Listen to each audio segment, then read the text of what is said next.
Magandang araw mga bata! Ating tatalakayin sa Makabansa 3, Quarter 2, Week 1, Day 2, ang mga bagay sa kapaligiran. Before we begin, please don't forget to like, share, and subscribe. Thank you! Mga layunin.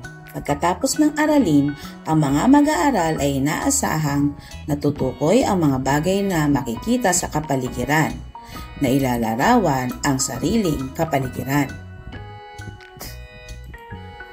Panimulang gawain. Pagmasdan ng larawan. Sagutin ang mga sumusunod na tanong. Number 1. Magbigay ng mga bagay na nakikita sa larawan. Number 2. Saan mo karaniwang nakikita ang nasa larawan? At number 3. Anong uri ng kultura ang makikita rito? Gawaing paglalahad ng layunin.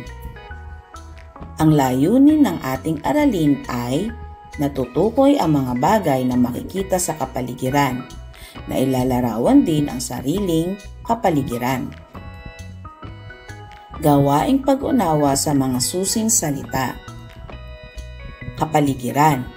Ito ay tumutukoy sa kabuuan ng mga bagay na nakapaligid sa isang organismo, lugar o bagay. Pagbasa sa mahalagang pag-unawa o susing idea.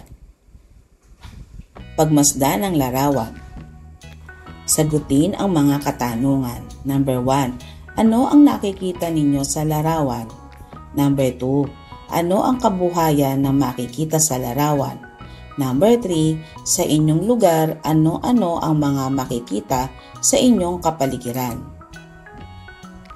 Narito ang mga sagot para sa mga katanungan. Para sa tanong na number 1, nakikita ko ang isang magsasaka na nagtatanim sa bukid. Pangalawa, ang kabuhayan na makikita ay ang pagsasaka. Pangatlo, sa aming lugar makikita ang mga bukirin, puno, bahay, tindahan at mga tao na abala sa kanilang gawain. Pagpapaunlad ng kaalaman at kasanayan sa mahalagang pangunawa o susing idea. Ang kapaligiran ay tumutukoy sa lahat ng bagay na nasa ating paligid. Kasama rito ang kalikasan kagaya ng hangin, tubig, lupa, mga buhay at di buhay na bagay gaya ng halaman at hayop, at ang ginawang kapaligiran ng tao o man-made na maaring ituring na kulturang materyal gaya ng mga gusali, kalsada at sasakyan, mga panlabas na pwersa o kaganapan at iba pa na maaring makita sa ating tahanan, labas ng bahay, paaralan, komunidad at bayan o lungsod. Tunghayan ang mga sumusunod na video at larawan.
Mga bagay na may buhay na makikita sa kapaligiran, katulad ng tao, hayop at halaman.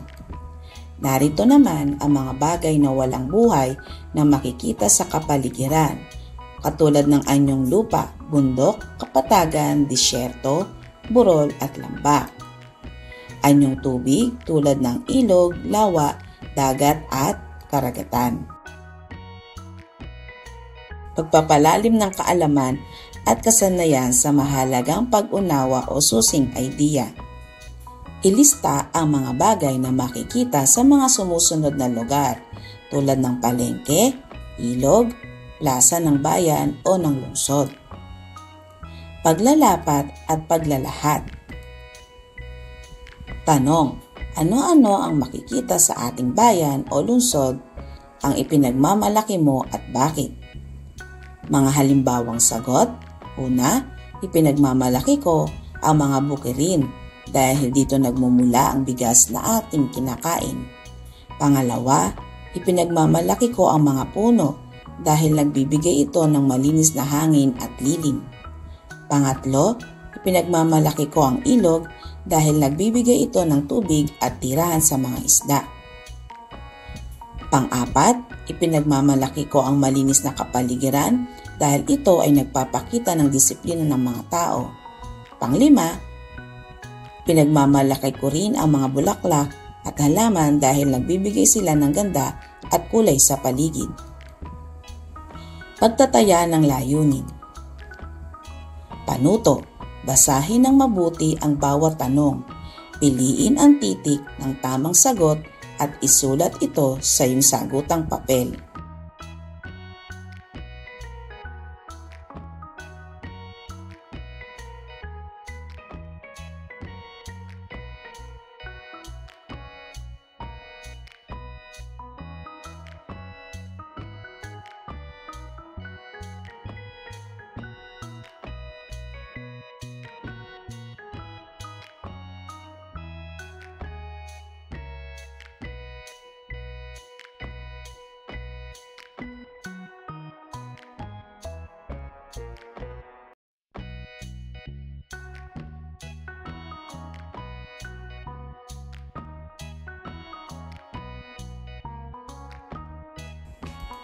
Narito ang mga tumpak na kasagutan.